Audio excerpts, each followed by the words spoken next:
तो हेलो दोस्तों, आज की इस वीडियो में हम लोग वेक्टर अलजेब्रा के ऑल फार्मूला को रिवीजन करेंगे जो ट्वेल्थ और फिजिक्स में भी ये इम्पोर्टेंट होगा। ट्वेल्थ और जेई के लिए इम्पोर्टेंट होगा। तो चलिए शुरू करते हैं बिना देर किए हुए। वेक्टर अलजेब्रा को शुरू करते हैं, वेक्टर फार्मूला को शुरू करते हैं।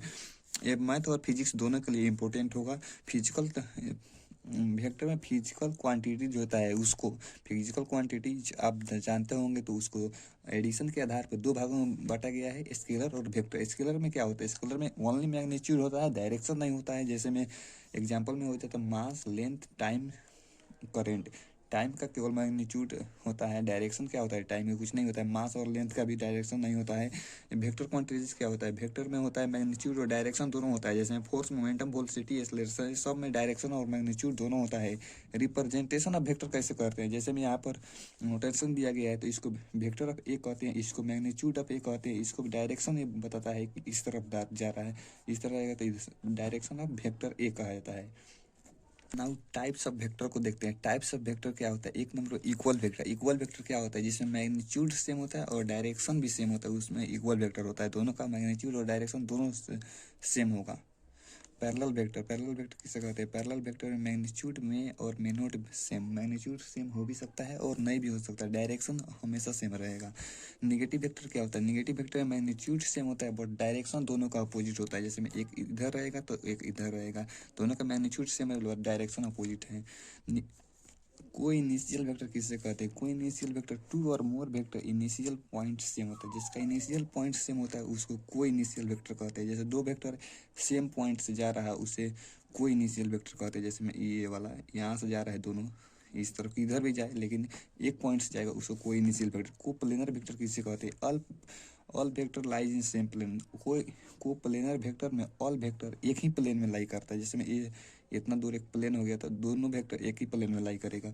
जीरो वेक्टर और नॉल वेक्टर क्या होता है? जीरो वेक्टर मैग्नीट्यूड ही जीरो हो जाता है। जीरो वेक्टर का मैग्नीट्यूड ही जीरो हो जाता है, डायरेक्शन मैग्नीट्यूड जीरो हो जाएगा तो डायरेक्शन कुछ भी तरफ हो जा सकता है। जैसे में जीरो वेक्टर, इसका मैग्नीट्यूड लगभग जीरो हो गया मान लेते हैं, और इससे भी छोटा हो सकता है यहाँ पर, तो इसका लगभग मैग्नीट्यूड जीरो होगा तो इसका डायरेक्शन इधर इधर कुछ भी हो सकता है। अगला एक एक्सियल वेक्टर क्या होता है? एक्सियल वेक्टर में represent effect of rotation. Effect of rotation को एक्सियल वेक्टर कहा जाता है। जैसे एक एक्सिस पर अपने रोटेट करता है वो, इसी को एक्सियल वेक्टर कहते हैं। एक long axis of rotation, axis of rotation को शो करता है।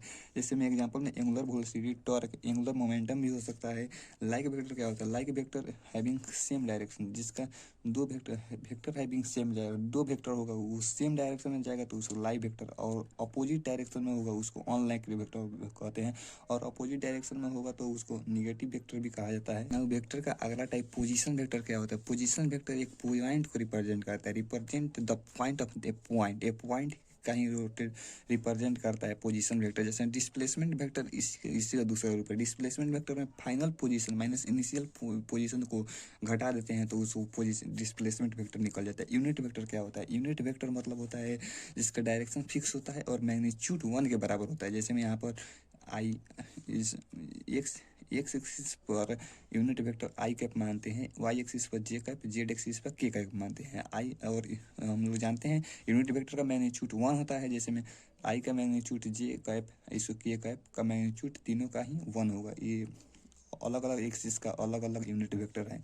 Vector of addition. Vector of addition, addition vector कैसे करते हैं? जैसे में तीन तरीके से वेक्टर एडिशन होता है, ट्रायंगल लॉ ऑफ एडिशन और parallelogram law of vector addition और पॉलीगॉन लॉ होता है। जैसे ट्रायंगल लॉ में इस तरह होता है, एक वेक्टर और इस तरह दो वेक्टर इस डायरेक्शन में, डायरेक्शन मेन रहेगा इसका, तो resultant vector R vector equal to A vector plus B vector हो जाता है ट्रायंगल के रूप में, इसलिए ट्रायंगल लॉ ऑफ एडिशन कहते हैं। पैरेलल चतुर्भुज है, जैसे में यहाँ पर पैरेलल चतुर्भुज बन रहा है, पैरेलल पैरेलल इसलिए इसको पैरेललोग्राम कहते हैं। इसमें एक वेक्टर यहाँ पर है और एक वेक्टर यहाँ पर है तो रिजल्टेंट वेक्टर ए होता है R vector equal to A vector plus B vector. Polygon law में क्या होता है? पॉलीगॉन लॉ में एक से दो से ज़्यादा अथी होता है वेक्टर, एक वेक्टर, दो वेक्टर, तीन वेक्टर, चार वेक्टर और ये रिजल्टेंट वेक्टर हो गया। तो रिजल्टेंट वेक्टर में इतना इतना इतना तीन चारों को जोड़ देंगे, resultant vector A vector plus A plus B plus C plus D. Subtraction vector का किससे कहते हैं? सब्ट्रैक्शन वेक्टर में होता है R vector equal to A vector minus B vector. यहाँ पे अगर यहाँ पे प्लस देते हैं तो इस बी माइनस वेक्टर हो जाएगा। It is addition only, it is addition only with opposite direction. इसमें ए भी एडिशन होता है, सब्ट्रैक्शन भी एडिशन ही होता है, बट डायरेक्शन बी का अपोजिट हो जाता है। वेक्टर का कुछ इंपॉर्टेंट फार्मूला, जैसे 3D रेजोल्यूशन ऑफ वेक्टर कैसे करते हैं। 3D रेजोल्यूशन में एक फार्मूला आता है, जैसे मैं यहाँ पर X axis Y axis Z axis angle बन रहा है, यहाँ से यहाँ अल्फा, यहाँ से बीटा, यहाँ से गामा। गामा बन रहा है तो कोस अल्फा कितना के बराबर हो जाता है, ए एक्स अपॉन ए के बराबर होता है। Cos beta a y upon a के बराबर होता है। Cos gamma a z upon a के बराबर होता है। और ये इंपॉर्टेंट फार्मूला है, cos square alpha plus cos square beta cos square gamma, इस तीनों को जोड़ेंगे तो 1 के बराबर। इसको साइन स्क्वायर में चेंज कर देंगे तो इस आप चेंज भी कर सकते हैं। कोस को लिख सकते हैं, साइन के टर्म में बदल दीजिएगा, वो 1 माइनस साइन स्क्वायर होगा तो माइनस माइनस इधर आके प्लस हो जाएगा, तो sine square alpha plus sine square beta plus sine square gamma 2 के बराबर होता है। इसको आप निकाल सकते हैं, इसी से दूसरा फार्मूला बना है। लेमिज थ्योरम क्या होता है, लेमिज थ्योरम में यहाँ पर इसमें कुछ इंपॉर्टेंट, लेमिज थ्योरम में three vector forces on body, एक बॉडी पर 3 वेक्टर लगना चाहिए। 3 वेक्टर लेमिज थ्योरम में हमेशा लगता है, बॉडी इन इक्विलिब्रियम में होता है। ये तीनों इंपॉर्टेंट लेमिज थ्योरम के लिए है। जैसे में यहाँ पे ये पॉइंट फिक्स है, यहाँ पर मतलब इक्विलिब्रियम में है और 3 वेक्टर लग रहा है इधर इधर इधर।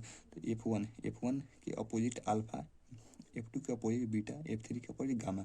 F1 upon sine alpha equal to F2 upon sine beta equal to F3 upon sine gamma होता है। ये इंपॉर्टेंट फार्मूला है लेमिज थ्योरम के लिए। नाउ इंपॉर्टेंट कॉन्सेप्ट है मल्टीप्लिकेशन ऑफ वेक्टर। वेक्टर का मल्टीप्लिकेशन 2 तरीके से किया जाता है, एक डॉट प्रोडक्ट और एक वेक्टर प्रोडक्ट। डॉट प्रोडक्ट को यहाँ पर बताया गया है। डॉट प्रोडक्ट स्केलर प्रोडक्ट होता है, projection of one vector along another vector होता है डॉट प्रोडक्ट।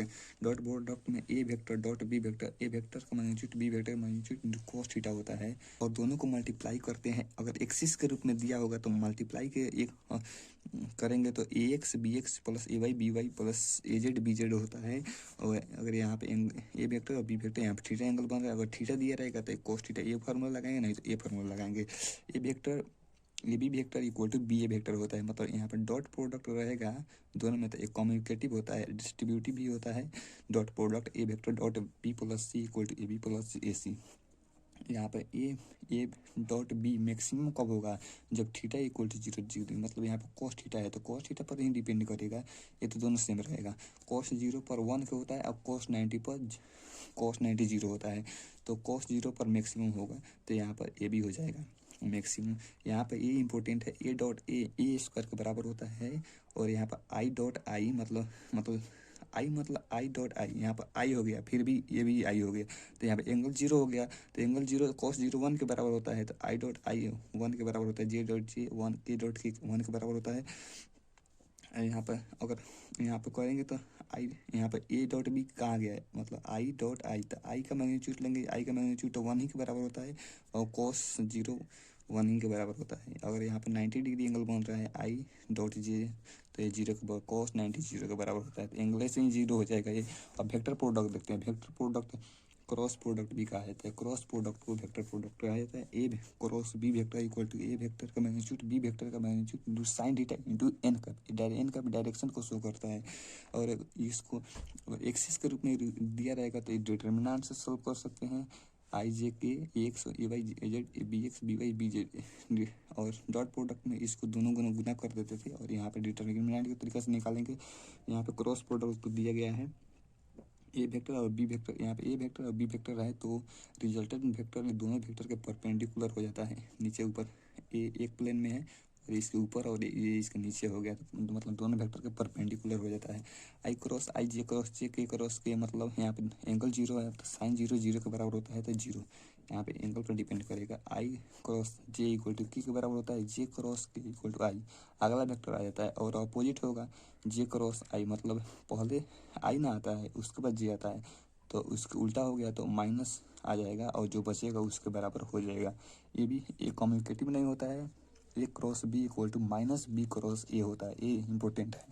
अब इम्पोर्टेंट फार्मूला अब आ रहा है application of dot product. Dot product इसमें वेक्टर प्रोडक्ट भी होगा, आप देख सकते हैं यहाँ पर वेक्टर प्रोडक्ट है, क्रॉस जहाँ होगा वहाँ वेक्टर, जहाँ डॉट होगा वहाँ पर डॉट प्रोडक्ट का होगा। एंगल बिटवीन वेक्टर कैसे निकालते हैं, जैसे में ए वेक्टर यहाँ पर दिया गया है, बी वेक्टर यहाँ पर दिया गया है, तो इसका हम लोग जानते हैं A dot B, A B cos theta होता है और ए बी मैग्नीट्यूड के रूप में है, तो यहाँ पर हम लोग कोस थीटा निकालेंगे तो ए दोनों आगे डिवाइड हो जाएगा इसमें, तो ए डॉट बी कैसे निकालते हैं, गुना कर देते हैं, x x B x A Y a z b Z लिख गुना कर दिए इसको, और ये वाला डिवाइड में आ जाएगा, मतलब ए का मैग्नीट्यूड मतलब इसको एक्स स्क्वायर रूट अंडर ए एक्स बी, ये फार्मूला होता है एंगल निकालने का। और यहाँ पर आप निकाल सकते हैं, फिर बी का मैग्नीट्यूड निकालेंगे, यहाँ पे बी का मैग्नीट्यूड निकाला गया है B X square B Y square B Z square.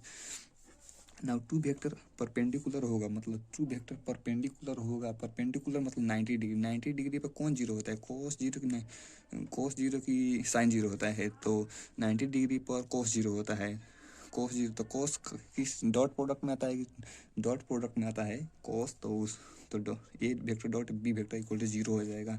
तो डॉट प्रोडक्ट में जीरो में a x A y b y a z b z ये जीरो के बराबर हो जाएगा, तो मतलब 90 डिग्री पर डॉट प्रोडक्ट जीरो के बराबर होता है। टू वेक्टर पैरेलल मतलब तीन, पैरेलल मतलब 0 डिग्री, पैरेलल होगा दो वेक्टर तो वहाँ पे 0 डिग्री होगा, तो 0 डिग्री पर कौन जीरो होता है, 0 डिग्री पर साइन जीरो होता है, साइन जीरो जीरो होता है, तो साइन कहाँ आता है डॉट क्रॉस प्रोडक्ट में, तो क्रॉस प्रोडक्ट जीरो के बराबर हो जाएगा जब दो वेक्टर पैरेलल होगा। तो पैरेलल मतलब a x upon b x A y b y a z b z, cross product अगर जीरो है तो ये इम्पोर्टेंट फार्मूला निकल जाता है।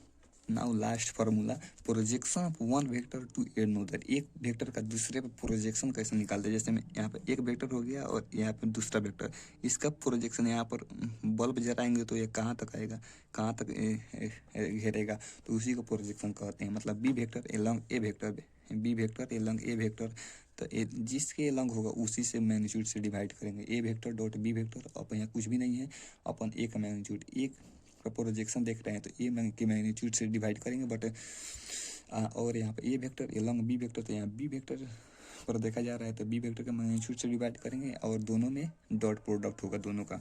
या पैरेललोग्राम, पैरेललोग्राम में एरिया कैसे निकालते हैं वेक्टर के तरीका से, तो magnitude of A vector cross B vector, और पैरेललोग्राम के आधा ट्रायंगल होता है तो एरिया ऑफ ट्रायंगल इसको हाफ कर देंगे 1/2 A vector cross B vector का मैग्नीट्यूड।